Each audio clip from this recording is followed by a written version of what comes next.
Está começando o podcast Oliver Talk, seu podcast predileto para vários e vários assuntos, principalmente de filosofia, política e cultura. Eu sou Luciano Oliveira e teremos hoje ninguém. Você, meu caro ouvinte, terá que me aguentar aqui sozinho. Eu te garanto que se você me aguentar, Deus vai fazer um milagre na sua vida, porque às vezes eu não me aguento. Mas se você me aguentar, parabéns, você merece uma medalha. Vou tentar pedir lá pro Donald Trump te dar uma medalhinha lá da Medal of Honor. Tudo bem? Como é que você tá? Bom dia, boa tarde, boa noite. Não sei em qual lugar do Brasil ou do mundo você está me ouvindo, mas agora você está ouvindo Oliver Talk e é o que importa. Não sei se você tá tomando seu café da manhã, com a sua namorada, passando a sua roupa, enfim, preste atenção. O que está acontecendo com o nosso país? E o que iremos falar hoje, Luciano? Greves. Ocorreram as greves, na quarta-feira, sobre, reforma da Previdência. Professores que saíram às ruas para fazer uma greve contra a reforma da Previdência. Óbvio que tinha outras coisas, mas o aviso geral era contra a reforma da Previdência. Professores também de escola particular. Ou seja, a esquerda, quando protesta, tem que fazer uma greve, meu filho. Tem que ser no meio da semana. Tem que tirar aquela folguinha para trabalhar. Não pode ser no final de semana, que nem o povo trabalhador que vai fazer greves no final de semana. Lembra do impeachment da Dilma e etc? Foi assim, meu filho. O povo trabalhador faz protesto no final de semana. A esquerda não. Tem que ser no meio da semana, tem que fazer aquele barulhinho, tem que atrapalhar todo mundo e etc.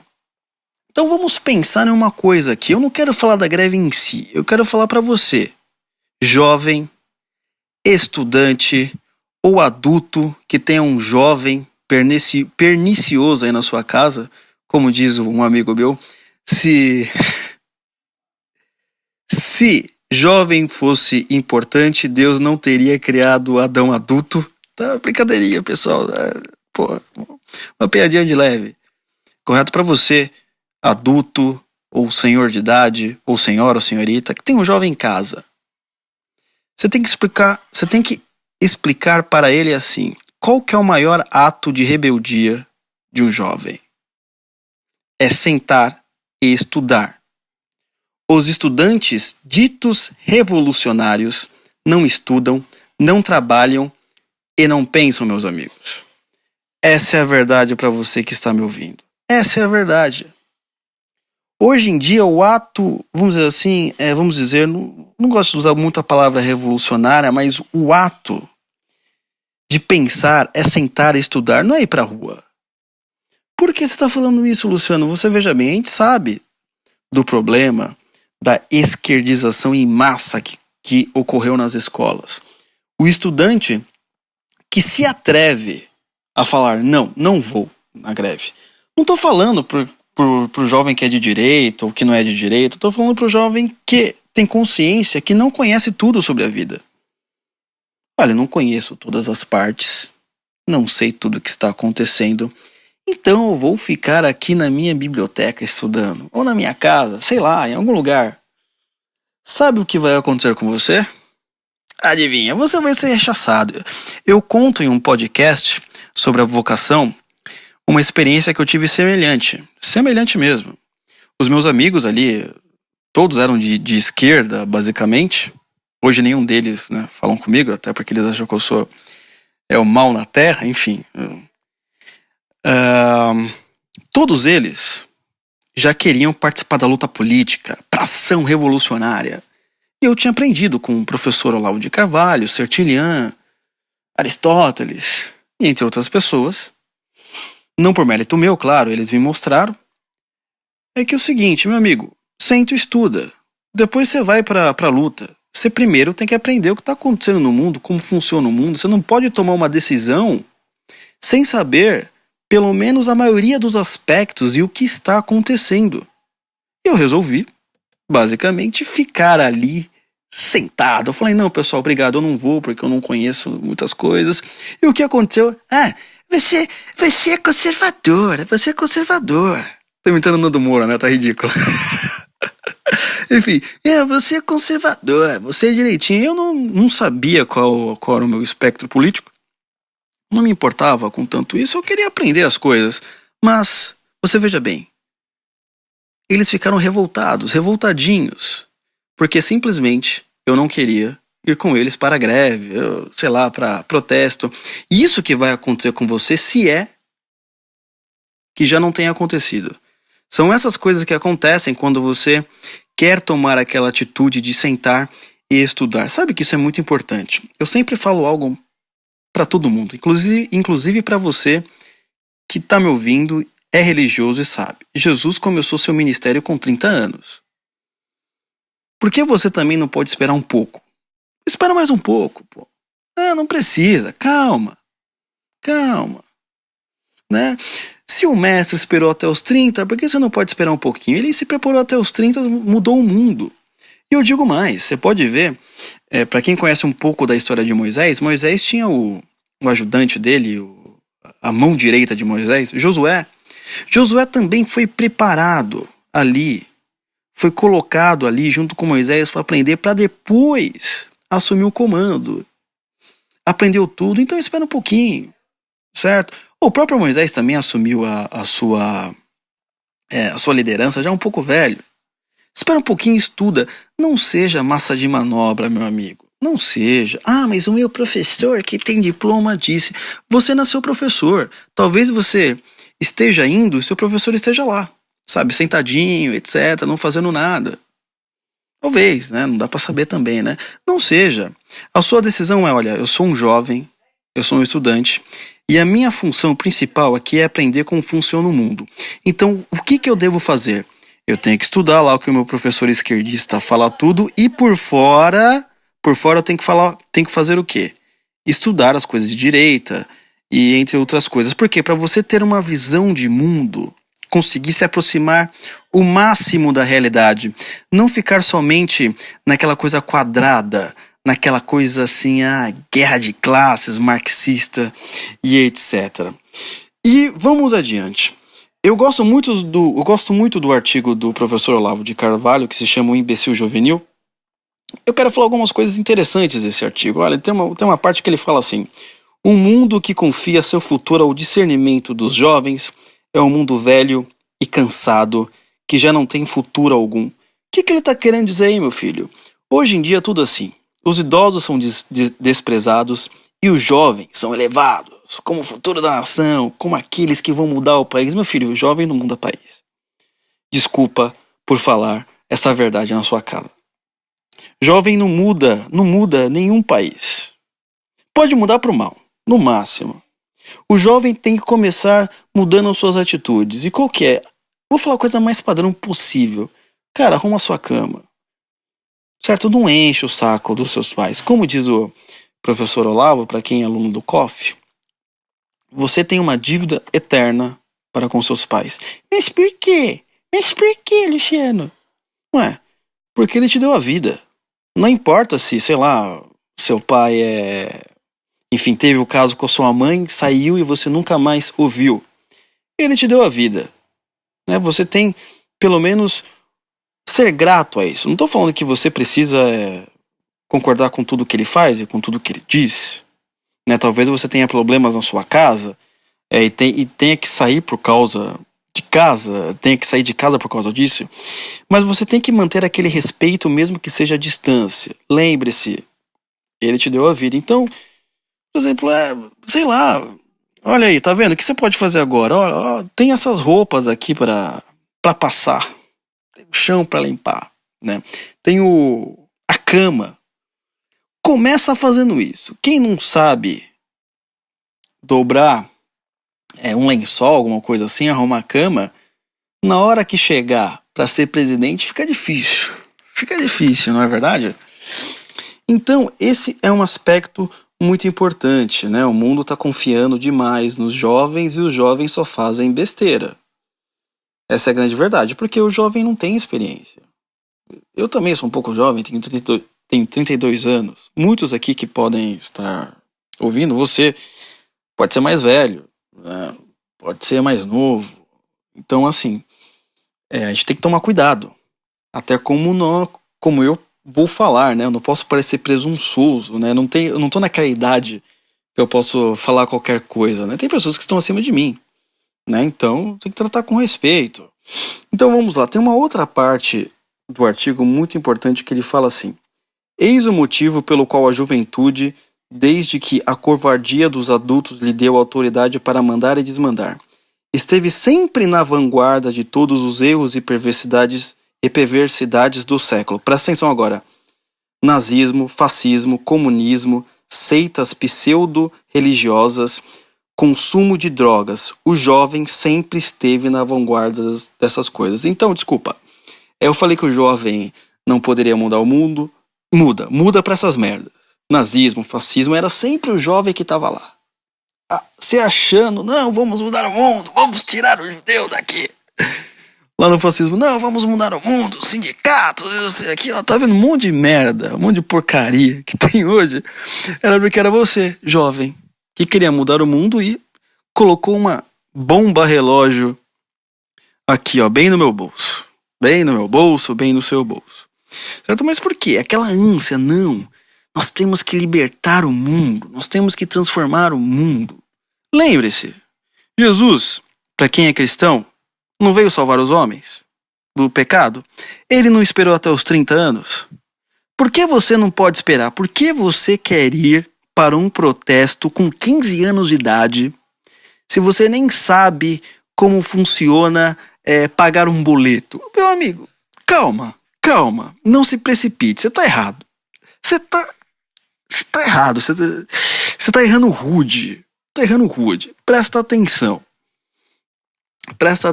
Continuando aqui,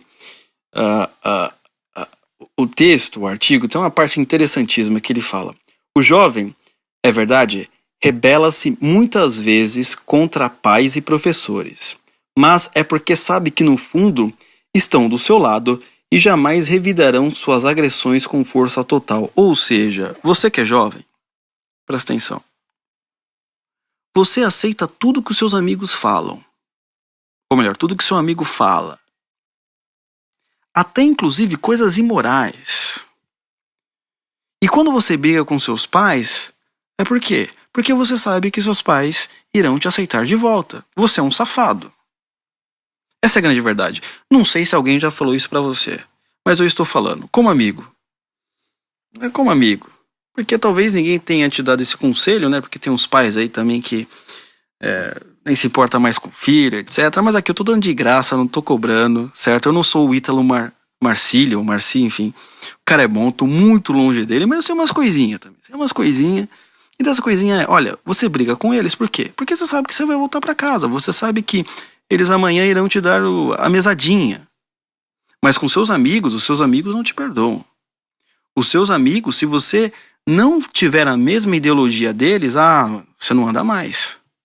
Se você não pensar que nem eles, não, esse negócio de namorar não serve, o negócio é surubão pra caralho. Você não tá junto com eles.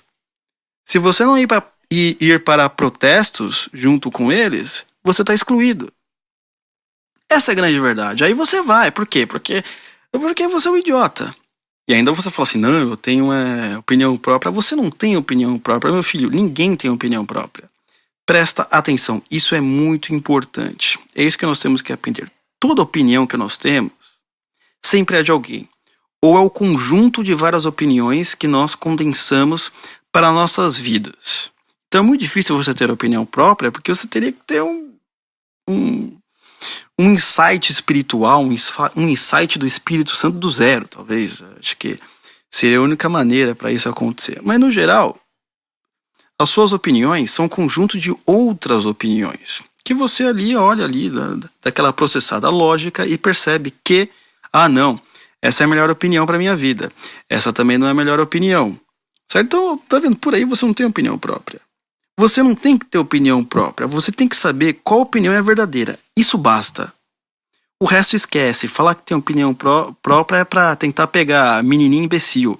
É isso que você quer fazer. né? Aquela coisa de inteligentinho, né? Ah, eu vou ler uns poemas aqui, vou fazer algumas coisas pra mostrar que eu sou inteligentinho pra ver se eu pego ela, né? Pô, hoje em dia tem algumas maneiras bem mais fáceis do que essa. Mas vamos lá. Continuando o artigo, o professor Olavo de Carvalho fala: esses jovens dizem ter opinião própria, mas obedecem cegamente o discurso de seu professor sem pestanejar. Não, isso não foi o Olavo que falou, fui eu, desculpa. Tô confundindo. Não, ainda mais essa galera ainda mais você que tá me ouvindo, pode conhecer bem a obra do Olavo e saber o que está acontecendo. Então vamos lá. Qual que é a parte que eu quero ler? Tem uma parte aqui do Mário Ferreira dos Santos que eu já li em outras ocasiões, principalmente no podcast sobre a vocação, e eu quero ler para vocês de novo. Vamos lá.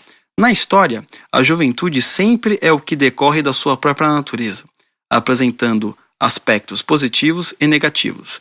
Positivos pela sua capacidade de ação e de idealismo, mas negativos pela sua irreflexão, pelo seu despreparo e apressamento que leva a cair facilmente nas malhas dos grandes agitadores e a servir aos interesses de demagogos e políticos.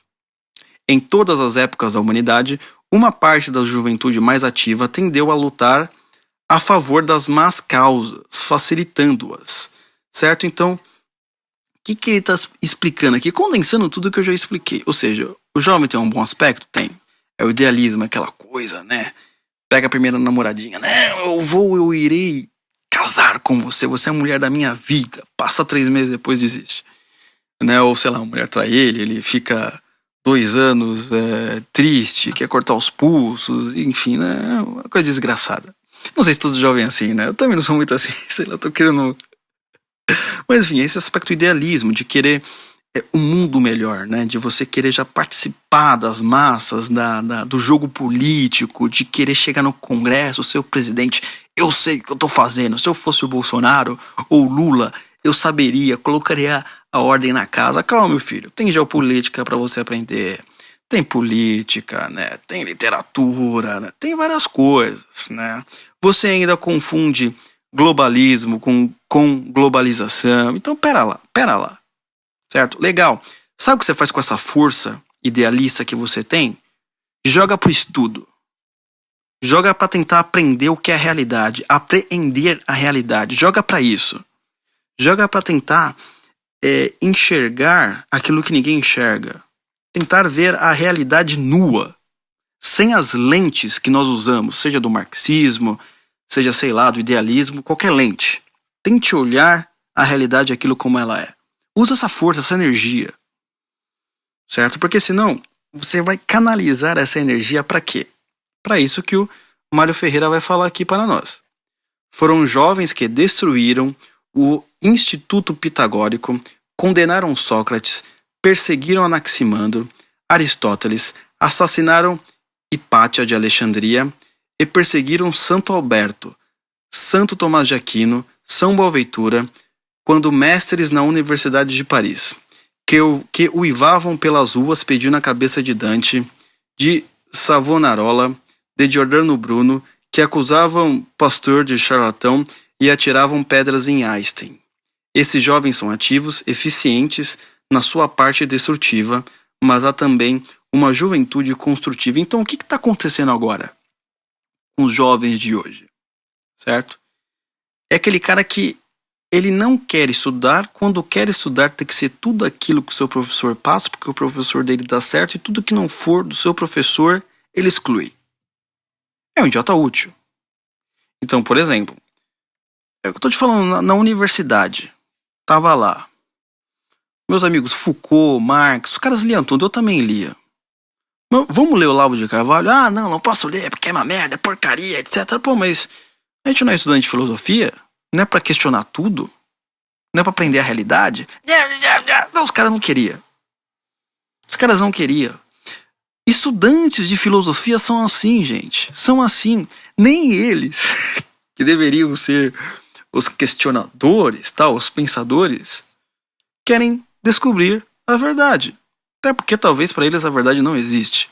O que existe é o meu conforto e as minhas opiniões, elas devem ser exatamente iguais à do filósofo que eu estou estudando. Então, se eu for gay, eu vou estudar Foucault, porque ele também é gay. Né? Se eu for feminista, vai ter que ser a esposa do Sartre lá, que nem lembro o nome, porque ela também é feminista. Se eu for, sei lá, Judith Butler. Se eu for comunista, só pode ser Marx. Né? Então você, não sei se você é um jovem comunista, um jovem direitista, nunca caia nesse erro. Eu, por exemplo, sempre explico que quando eu estava na universidade, eu tinha isso na minha cabeça. Não, então tudo bem. A maioria aqui só quer saber de Marx, então eu vou me tornar o melhor marxista. Eu vou estudar o que eles não estão estudando sobre Marx, o quê? As obras do jovem Marx. Porque eu vou saber o tanto quanto os caras sabem, até mais sobre Marx, e ainda vou estudar por fora. Vou ler Roger Scruton, Thomas Sowell e outros autores. É isso que nós devemos fazer. Por que o Pondé sempre fala, porque o jovem de direita normalmente ele tem mais conhecimento, é mais inteligente. Por quê? Ele é obrigado automaticamente, né, a ler e estudar o pessoal de esquerda e também ler o da direita. O pessoal da esquerda não lê o da direita. Eles não se importam. Eles só leem, basicamente, os palavrões do Olavo quando sai no Catraca Livre. O resto eles ignoram. É o pensamento da seita. Essa é a verdadeira seita. Tudo que for fora do mesmo dia a gente ignora, a gente nem estuda. O Olavo de Carvalho, ele mesmo disse numa entrevista aí pro Spotnik, 17 perguntas, qual livro que você, enfim, não leria, jogaria fora? Ele falou, não, tem que ler todo o livro, porque até pra ver se ele é ruim, você tem que ler. Certo, minha gente? Então, nessas greves, se o seu filho, seu irmão, seu amigo, que é jovem, foi pra greve, dê um puxão de orelha nele. Por que você tá indo pra greve? Não, porque educação, não sei o que. Cala a boca e estuda, moleque. Quando você estiver pagando boleto, você pode ir pra greve que você quiser. É isso que tem que fazer. Enquanto você não lê, os 12 volumes, ou não sei quantos volumes, da Suma Teológica do São Tomás de Aquino e me explicar, você nunca vai ir numa greve. Acabou. Essa é a regra. É isso que você tem que fazer com seu amigo, com seu filho, não sei com quem mais. Tudo bem? Então, estamos finalizando por aqui. Não esqueça de assinar o canal, né? Assina aí o canal, né? Eu tô falando que nem youtuber. E foi Spotify, o SoundCloud, né? Já que isso é podcast. Também temos o nosso canal lá no YouTube, Oliver Talk. Eu jogo os podcasts lá, certo? Não deixe de comentar. E principalmente, compartilhe aí, né? Eu não gosto de pedir isso, mas tem que pedir, né? Porque senão não tem um alcance maior. E se não tem um alcance maior, parece que a gente não tá fazendo nada, não tá trabalhando e a gente fica preso a uma bolha. Sempre bom. Se você gostou, olha, usa isso daqui. É uma coisa tranquila. Eu sei que é o Luciano falando, sei lá, já por 25 minutos, mas assim, tenta aguentar a voz do cara, porque o conteúdo deve ser um pouco bom. Tenta aguentar um pouquinho.